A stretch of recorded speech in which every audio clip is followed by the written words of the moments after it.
진료실의 박선생 79번째 이야기 이웃집 남자입니다. 발기부전은 동서고금을 막론하고 남자들에게 있어서는 육체적뿐만 아니라 정신적으로도 심각한 타격을 주는 질환입니다. 물론 발기부전이 죽거나 몸을 크게 상하게 하는 치명적인 질환은 아니지만 남성이라는 심벌의 실종 내지는 소멸과 같다고 생각하기 때문에 남자에게는 정신적인 사형선고나 마찬가지입니다. 즉 남자라는 정체적 성을 잃어버린 것에 대해서 매우 무서워합니다. 지금은 비아그라나 시알리스 같은 경구형 발기부전 치료제가 개발되어 발기부전에 1차적으로 많이 사용되고 있습니다. 이후의 사람들은 발기부전 약을 치료제가 아닌 단순히 정력제로도 사용하고 있고 점점 사용의 빈도가 증가되고 있습니다. 발기부전 환자에게 비아그라, 시알리스 등의 경구 약물 치료가 더 이상 효과가 없으면 음경해면체 내 주사요법으로 치료하게 되고 이 주사요법도 오래 사용하게 되면 1회 사용량이 계속 증량하게 됩니다. 증량을 하다가 더 이상의 증량이 불가능하게 되면 음경해면체 보형물을 설치하는 수술을 하여 치료합니다. 이런 치료 단계는 예나 지금이나 적용되는 발기부전의 치료 단계입니다.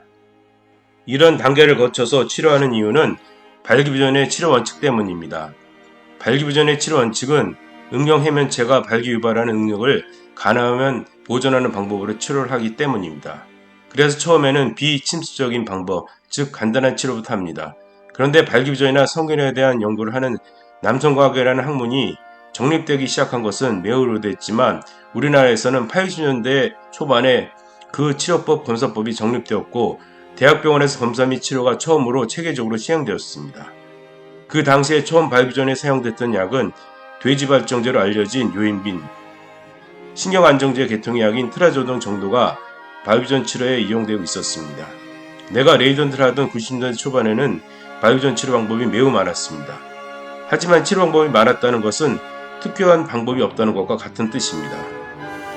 전술한 약물 치료제인 요인빈이나 트라조돈 외에 진근 음경 흡입기라는 치료 방법도 있었습니다. 그 외에 음경 심층 배부 정맥 절제술, 음경 심층 배부 정맥 동맥파술 등의 방법과 더 나아가서는 음경해면체 보형물 삽입술도 있었습니다.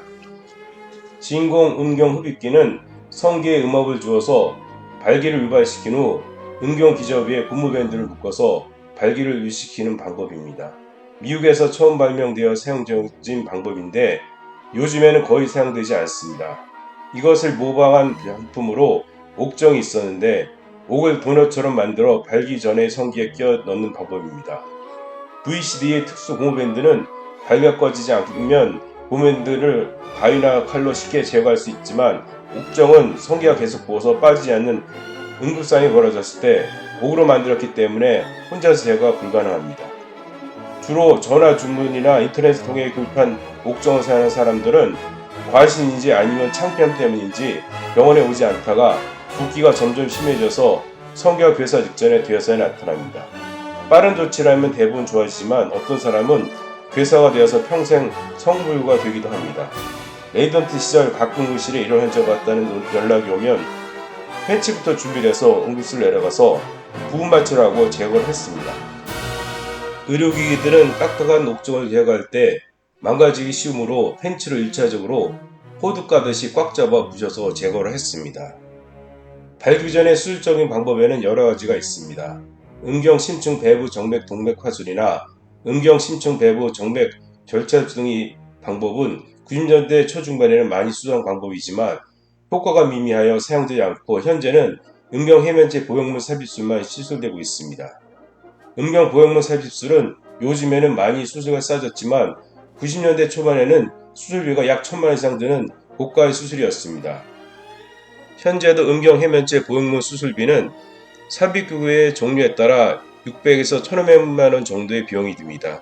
그런데 10년 전에 이런 음경 해면체 보형물 수술에서 의사의 양심을 팔아먹은 병원이 있었습니다. 음경 해면체 보형물 수술을 단돈 150에서 200만 원에 시술해준다고 했습니다.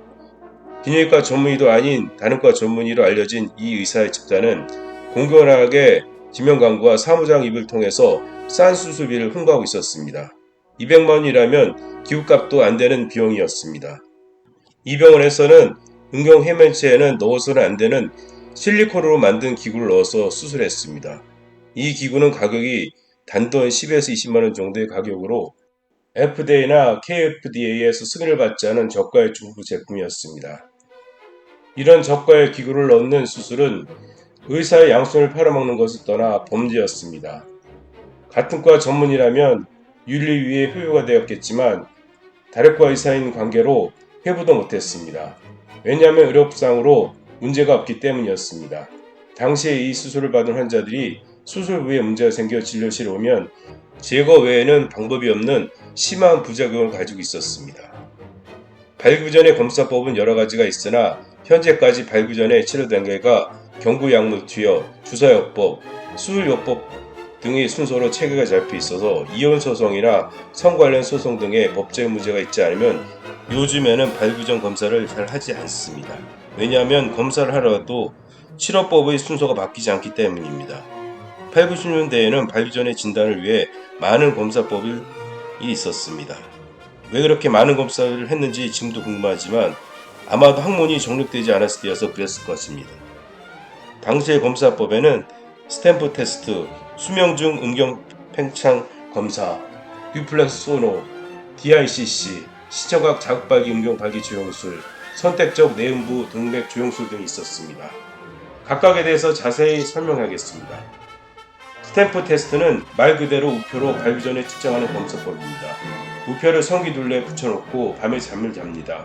우표는 점선이 있어서 밤에 팽창이 되면 끊어지게 되는데 이것을 이용한 발기검사법입니다. 지금 생각해보면 참으로 어설픈 검사법입니다. 환자가 그냥 손으로 끊어버릴 수도 있고 너무 느슨하게 하면 정상이라도 끊어지지 않기 때문에 정확도에 문제가 있는 검사법입니다. 이런 스탬프 테스트의 결정하기에 결과를 수치하여 객관적으로 만든 검사법이 MPT 테스트입니다. 이것은 수면 사이에 4번 정도 정상적으로 발기가 이루어지는데 이것을 측정하는 검사법이고 검사 장비가 리치 스캔입니다. 성기 양쪽 끝 부분에 올가미처럼 생긴 것을 장착하고 잠자는 동안 기계가 알아서 쭉 팽창을 함으로써 발기력을 측정하는 방법입니다. 이 기계를 대학병원에 처음 도입한 날 과장님은 레이던트도 검사법을 숙지하고 기계의 느낌을 알아야 환자를 제대로 진료할 수 있다고 하면서 4년차 레이던트부터 1년차까지 하루에 한 명씩 매일 밤에 기계를 채우고 검사를 하라는 명령을 받았습니다. 하룻밤에 한 명씩 기계를 차고 잠이 들었으며 나도 집에서 기계를 차고 잤습니다. 당직에서는 1년차는 기계를 차는 중에 응급실에서 호출을 받아 할 수 없이 기계를 들고 응급실에 내려가서 진료를 했습니다. 그 외의 방법으로 조영제를 이용하여 음경의 혈관과 음경 내압을 측정하는 DICC법이나 요도 조영술 등도 방법이 있었습니다. 또 초음파를 이용하여 성기의 동맥과 정맥의 발기전에 내경을 측정하는 방법도 있습니다. 그런 모든 검사 방법은 요즘에는 거의 사용되지 않는 방법입니다. 현재까지 사용되는 검사 방법은 ICI라는 검사 및 치료 방법인데 음경해면체에 발기를 유발하는 물질을 넣어서 발기전에 대한 검사를 하고 치료에 필요한 용량을 측정하고 치료를 하는 방법입니다. 90년대부터 검사 방법으로 많이 사용되고 현재도 비아그라 등의 경구약에 효과가 없을 때 이용됩니다. 특히 트리믹스 ICI 법은 3가지 약물을 섞어 조절을 하는 방법으로 기존 약물에 비해 용량을 10분의 1로 줄여도 똑같은 효과를 나타내는 방법입니다. 이것을 환자에게 주입하면 몇 분 내에 탱탱하게 발되어 발기가 됩니다. 투입 시간을 측정하고 초음파나 조영제를 사용하여 발기부전의 원인을 파악하기도 합니다. 이 방법은 검사 및 치료에 매우 유용하지만 한 가지 큰 부작용이 있습니다. 주사 용량이 조금이라도 많이 들어가면 지속발기가 올 수 있습니다. 지속발기는 해면철관이 계속 막혀서 피가 빠지지 않아 발기가 지속되는 현상으로 계속 발기가 되면 좋지 않느냐는 생각도 할 수 있지만 지속발기가 대여섯 시간 이상 지속되면 성기가 썩기 시작합니다. 대개 4시간 안에 치료해주면 괜찮지만 그 이상 지체하면 진성 발기전이 생길 수도 있습니다. 요즘에도 주사요법을 시작하는 환자들에게는 4시간 이상 지나서도 발기가 죽지 않으면 응급으로 연락을 달라고 신신당부합니다. 이런 의사의 권고를 무시했다가 성기가 썩어서 진성 발기전이 와서 의료 분쟁을 겪은 병원도 있습니다. 레이던트 때였습니다. 그날도 과장님의 지시하에 음경에 주사를 하고 검사를 하고 있었습니다. 적은 용량에도 사이트 후반의 남자의 거시기는 잘 썼고 환자도 자신의 상태에 흡족해하고 있었습니다. 차트에 환자의 상태를 적은 후에 2-3일 후에 검사 결과를 확인하라고 한 후 집으로 돌려보냈습니다. 그리고 그날따라 진료실이 바빠서 진료를 정신없이 하고 있었습니다. 1시간쯤 지났을까요? 나는 갑자기 소스라치게 놀랐습니다. 환자에게 지속발기에 대한 고지를 하지 않았던 것입니다. 90년대 초에는 핸드폰이 없던 시절이었고 연락할 수 있는 수단이 있다면 삐삐 정도가 있을 뿐이었습니다. 차트를 찾아라고 하여 집 전화번호를 찾았으나 적혀져 있질 않았고 집 주소만 적혀져 있었습니다. 나는 원문과에 전화를 하여 상황을 설명하고 환자 연락처와 전화번호 알려달라고 부탁을 했습니다. 그리고 1시간 후 원문과에서 연락이 왔습니다. 환자의 집에는 전화가 없고 주소를 통해 옆집의 전화번호를 확인해 놓았다는 것이었습니다. 나는 그 전화번호로 다이얼을 돌렸습니다. 대여섯 번의 벨소리가 울린 후 전화기에서 나이가 좀 들어 보이는 굵은 목소리가 들렸습니다. 나는 전화한 이유와 환자의 상태에 대해 설명을 했습니다. 그리고 죄송하지만 옆집 남자에게 병원으로 전해달라고 정중하게 부탁했습니다. 한참 가만히 듣고 있던 그 남자는 조용히 찌꺼렸습니다. 싫어요. 나 그 사람하고 사이가 나빠요. 그러고는 전화를 끊어버렸습니다. 몇 차례 전화를 다시 걸었지만 받지 않았습니다. 황당했습니다. 다행히 환자는 이틀이 지난 후 특별한 문제 없이 병원에 내원하였고 주사를 처방해 갔습니다. 옆집 아저씨와는 그 후에 사유가 좋아졌는지 모르겠습니다.